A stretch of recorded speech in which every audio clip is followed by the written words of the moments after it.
Uşaqlarımızdan hansı özünü gələcək həyatını rahat qurub, maliyyə cəhətdən özünü idarə edə biləcək? Bu barədə bir dənə videom var idi. Belə yaxşı rezonans doğurdu. Həm rəylərdə, həm baxışlarda.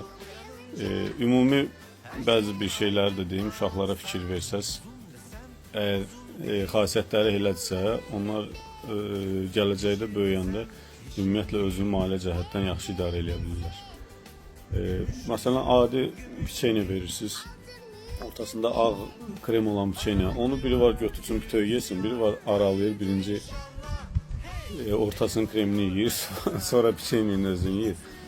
Bu indi dadda qoyuruq bir tərəfə, o uşağın düşüncəsi var da, məsələn, nəysə bölə bilir, bir əvvələ saxlayır, sonra saxlayır. Bu söhbət qidadan getmir. Gələcəkdə yəni özünü idarə eləməyində bu müsbət hadisədir.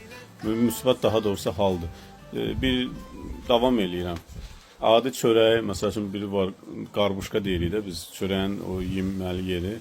Axıra saxlayırlar ən dadlı yerini. Məsələn, ortasını yeyirlər, qırağı xırt-xırt dediyimiz yer qalır. Məsələn, sona saxlayırlar, axırda onu yeyirlər. Bunun özü də uşağın idarəçiliyi deməkdir. Sonra belə bir vəziyyəti ələ almağı bacarığını, uşağı maşını otuzdurursunuz.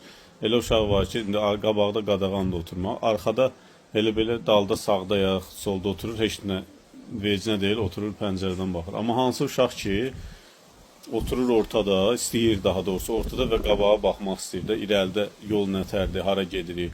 Bax, elə uşaqlar vəziyyəti, daha doğrusu daha çox oğlan uşaqlarında yaxşıdır.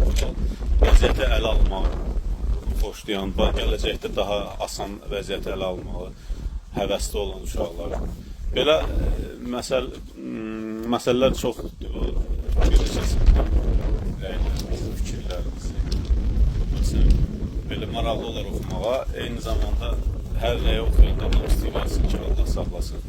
Allah gələcəyini uğurlu eləsin. İndidən hamınıza deyil, Allah uşaqlarınızı saxlasın, salamat eləsin, sizi də üstündən əksik eləməsin.